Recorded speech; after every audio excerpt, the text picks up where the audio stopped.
Hello friends, मैं हूं चारू और आज मैं आपसे कुछ टिप्स शेयर करने आई हूं दिवाली के लिए। जैसा कि हम सभी जानते हैं कि दिवाली का त्यौहार आते साथ ही हमारे मन में कुछ अजीब सी हलचल शुरू हो जाती है। अगर एक पल के लिए अगर हम आँख बंद करें और सोचें दिवाली, तो हमारे आँखों के सामने कौन-कौन सी इमेजेस आएँगी। ये लीजिए, मैंने आँख बंद करी और आप भी आँख बंद करिए और सोचना शुरू करिए। आप जैसे ही आँख बंद करेंगे, सबसे पहले दिवाली मतलब सबसे पहले आप लक्ष्मी और गणेश जी की प्रतिमा या इमेज आपके सामने आती है। दूसरा है मिठाइयाँ, तीसरा है आपके अच्छे-अच्छे कपड़े, सुंदर-सुंदर कपड़े, चौथा है घर की सफाई, पाँचवा है पटाखों की आवाज़। तो ये तो बात हो गई दिवाली के लिए कि ये इमेजेस हमारे सामने आती हैं। और जैसे ही दिवाली की पूजा होती है, हम मिठाई खाते हैं, अच्छे-अच्छे कपड़े पहनते हैं, घर को सजाते हैं और पटाखे छुड़ाते हैं। ये सब करने से हमको बड़ी ही खुशी मिलती है। लेकिन इनके अलावा भी बहुत कुछ होता है जिसकी इमेज हमारे सामने नहीं आती है, लेकिन वही हमको फ़ील करना होता है। जैसे कि सुख, शांति, समृद्धि, ये विशेष चीज़ें होती हैं जो कि हम दिवाली में चाहते हैं कि हमारे घर में खुशी आए, समृद्धि आए, शांति आए, आपस में प्यार बढ़े, हम सभी उलझनों से निकल जाएं और हमारा मन जो है वो शांत हो जाए। तो आइए हम आज इसी पे बात करेंगे, ऐसे कौन से काम हम करें जिससे कि हमारे घर में सुख शांति आए और समृद्धि भी आए। तो अगर आप सफाई करते हैं घर में, तो सभी को पता है कि दिवाली में हमारी सफाई कुछ अलग ही तरीके की होती है। हम ए टू जेड हर कॉर्नर अपना घर का बहुत ही तल्लीनता के साथ साफ करते हैं। लेकिन सिर्फ सफाई करने से और उन चीज़ों को वहीं की वहीं फिर से सेट कर देने से नेगेटिविटी घर की नहीं जाती है। अगर हम चाहते हैं कि पॉजिटिव वाइब्स हमारे घर में आएँ, तो हमको हर एक वस्तु को सही जगह पे रखना है और जो चीज़ इस्तेमाल की नहीं है उसको हटा देना है। ये तो बात हो गई डीक्लटरिंग की। तो ये जो वर्ड है डीक्लटरिंग, तो डीक्लटरिंग वर्ड का मतलब यही है कि हर वस्तु को सही जगह पे रखना और जो वस्तु के स्थान नहीं है उसको हटा देना। तो ये कैसे करना है? हमारा तो घर है भाई, हम तो सामान खरीद के लाते हैं, इतना पैसा लगाते हैं, हमारा अटैचमेंट है हर चीज़ों से, तो इतना ऐसा तो पॉसिबल नहीं है कि हम चीज़ों को हटा दें। तो आज हम इसी पे ही बात करेंगे कि हम ऐसी कौन-कौन सी टेक्निक्स यूज़ करें कि सभी चीज़ें जो हमारे घर में हैं, उनसे हमको पॉज़िटिव वाइब्रेशंस मिलें, पॉज़िटिव एनर्जी मिले। जैसा कि मैंने अपने पहले भी वीडियोज़ में ये चीज़ बोली थी कि जितनी भी वस्तुएँ होती हैं, जो जितने भी ऑब्जेक्ट्स हमारे घर में हैं, उन सब की एक एनर्जी है। लेकिन अगर वो चीज़ों को हम इस्तेमाल नहीं कर रहे हैं, कई सालों से अगर हम उन चीज़ों को इस्तेमाल नहीं कर रहे हैं या उन चीज़ों की जगह निश्चित नहीं है, कोई भी चीज़ कहीं भी अस्त-व्यस्त तरीके से पड़ी हुई है, तो वो एक नेगेटिव एनर्जी क्रिएट करती है। तो जो लोग मेडिटेशन नहीं करते हैं और उनको मेडिटेशन की टेक्निक्स नहीं पता है, तब भी उनको अपने घर में शांति चाहिए है। जितने भी ग्रह हैं, जितने भी प्लैनेट्स हैं, उन सब से पॉजिटिव एनर्जी चाहिए है। तो आपको अपने घर को प्रॉपरली ऑर्गेनाइज़ करना है और टाइम टू टाइम ये देखते रहना है कि क्या चीज़ हमारे काम की है और क्या चीज़ हमारे काम की नहीं है। Before buying any new thing, you should know what you have to do with the old things which are lying in your home or in your cupboards। तो इसी पे हम चर्चा करेंगे। ये है थ्योरी ऑफ मिनिमलिज्म और जो लोग इसको फॉलो करते हैं उनको मिनिमलिस्ट कहते हैं। तो ये जो मिनिमलिस्ट अप्रोच है, ये एक पूरी जर्नी है। ये एक दिन में नहीं होता है कि आज हमने सोचा कि दिवाली की हमको सफाई करनी है, हमको डीक्लटरिंग करनी है, तो पता चला जो हमारा अच्छा सामान है वो भी हमने उठा के बाहर कर दिया। नहीं, आपको हर सामान को उठाना है, देखना है, समझना है और सोचना है कि ये आपके कितने काम आने वाला है आगे या नहीं आने वाला है, या कितने सालों से आपने इसको यूज़ किया है और आगे आप यूज़ करेंगे या नहीं करेंगे। सो इट टेक्स टाइम ये। और मैं ये सब चीज़ें आपसे इसलिए शेयर कर रही हूँ क्योंकि पिछले 3 साल से मैं भी इसी जर्नी में हूँ।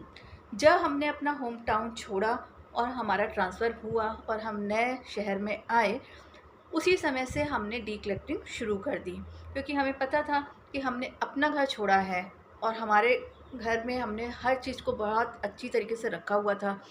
लेकिन जब हम वहाँ से चले तो रेंटेड हाउस में हमको आना है जहाँ अलमीराज नहीं है, फर्नीचर नहीं है, और आपको फिर से हर चीज़ को ऑर्गेनाइज तरीके से रखना है। उस समय आपको ये चीज़ समझ में आ गई कि नहीं, हम बहुत सारा सामान जो है यूं ही कलेक्ट करते रहते हैं, और क्योंकि हमारे घर में जगह है तो हम उसको डिपॉज़िट करते चले जाते हैं। लेकिन जब आप धीरे धीरे धीरे धीरे ये चीज़ समझते हो कि आपने अंडरग्राउंड कर दी हैं चीज़ें और उनको यूज़ नहीं कर पा रहे हैं, तो उससे भी एक हैवीनेस हमारे माइंड में आती है। जैसा मैंने पहले भी बोला था, ओवर थिंकिंग से हमारा माइंड जो है वो अशांत होता है। इसी तरीके से जितने भी ऑब्जेक्ट्स हमारे चारों तरफ हैं उनको भी देख देख के हमारा माइंड अशांत होता है। जैसे अगर आप एक कमरे में बैठते हैं और वो कमरा पूरा चीज़ों से भरा हुआ है, तो आपकी नज़र एक बार इस चीज़ पे जाएगी, फिर दूसरी चीज़ पे जाएगी, फिर तीसरी चीज़ पे जाएगी, इस तरीके से।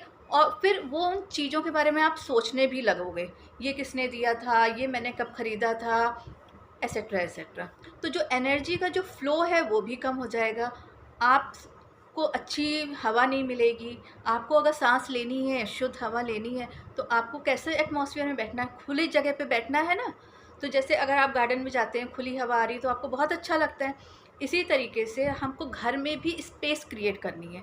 जब हम स्पेस क्रिएट करेंगे अपने ऑब्जेक्ट्स के लिए, तो ऑटोमेटिक हमारे माइंड में भी स्पेस क्रिएट होगी, और जैसे ही हमारे माइंड में स्पेस क्रिएट होती है, हमारी क्रिएटिविटी बढ़ती है, और जब हमारी क्रिएटिविटी बढ़ती है तो हमको खुशी मिलती है, और जब खुशी मिलेगी तो हमारी लड़ाई झगड़ा नहीं होगा, आर्गुमेंट्स नहीं होंगे।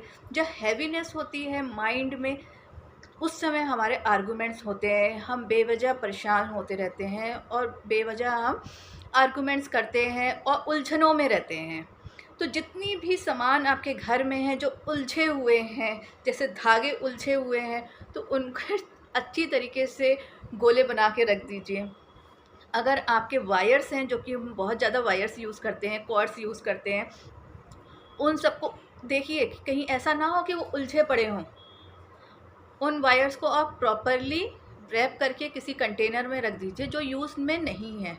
जो यूज़ में है उनकी भी प्रॉपर प्लेसेस बनाइए। ये नहीं कि कहीं पे भी लैपटॉप में कहीं पे भी चार्जर लगा दिया आपने, इस तरीके के। क्योंकि आज की डेट पे हम सबसे ज़्यादा इलेक्ट्रॉनिक गैजेट्स यूज़ करते हैं, तो जितने ज़्यादा हम इलेक्ट्रॉनिक गैजेट्स यूज़ कर रहे हैं, ये बहुत ही ज़्यादा डिस्ट्रक्टिव एनर्जी क्रिएट करते हैं, और उससे हमारे बहुत सारी डिजीज़ेज़ भी होती हैं। अगर हम ये डीक्लटरिंग प्रोसेस में आ जाएँ तो हमारी मेंटल हेल्थ भी अच्छी होगी, हमारी फ़िज़िकल हेल्थ भी अच्छी होगी, बहुत सारी डिजीज़ेज़ ऑटोमेटिक चली जाएंगी, हमारे रिश्ते अच्छे बन जाएंगे, हमारे घर में खुशियाँ आ जाएंगी।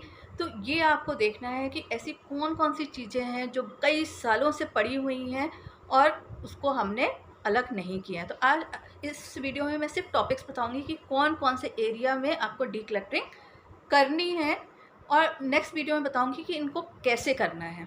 तो एरिया हम शुरू करते हैं। सबसे पहले हम लेडीज़ से शुरू करते हैं। तो लेडीज़ सबसे ज़्यादा किचन में वर्क करती हैं। तो किचन अगर क्लटर्ड है, मतलब भरा है चीज़ों से, तो पता चला एक मसाला निकालना है और 10 मसाले के डिब्बे नीचे गिर गए हैं, या हमको मिल ही नहीं रहा है। मसालों के साथ हमने दालें रख दी हैं और उसके किनारे हमने कुछ स्नैक्स रख दिए हैं, सब मिक्स करके हमने रख दिया, अचार भी वहीं रखा है, सब कुछ में। तो इसको प्रॉपरली ऑर्गेनाइज़ करना है।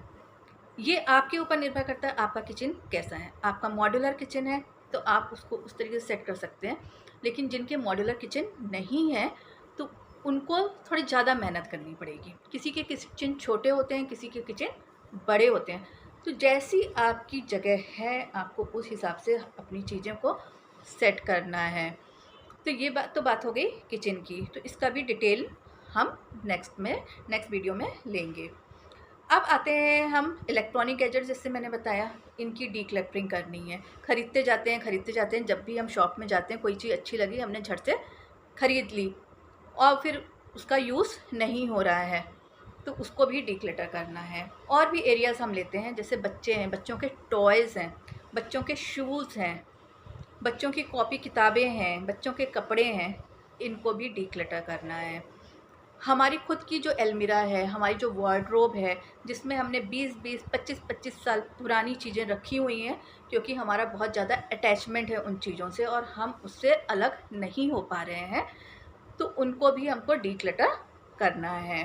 अब आ जाते हैं दीवान। दीवान खोलेंगे तो बहुत सारी रजाई, गद्दे, आपकी बहुत सारी बेडशीट, पिलो कवर्स, पर्दे, बहुत सारी चीज़ें होती हैं जिनको धीरे धीरे करके हम अलग कर सकते हैं। तो ये तो बात हो गई कि किन किन एरियाज़ में हमको डीक्लटरिंग करनी है। इसी तरीके से हमारी हॉबीज़ होती हैं, painting, craft, stitching, etcetera etcetera.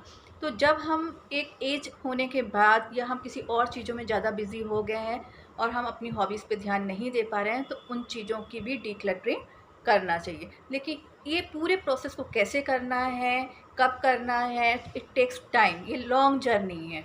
तो अगर आप लोगों को इस जर्नी में चलना है तो आप मेरे साथ बने रहिए। मेरे नेक्स्ट वीडियो में भी मैं इसी पे ही डिस्कस करूँगी कि किस तरीके से डीक्लटरिंग करना चाहिए, और डीक्लटरिंग करने से हमारा मन बहुत ज़्यादा शांत हो जाता है। तो ये तो बात हुई कि इस दिवाली हमको कैसे अपना घर ठीक करना है। तो thank you very much. Stay connected with me, subscribe my video, share, comment and like. Thank you very much.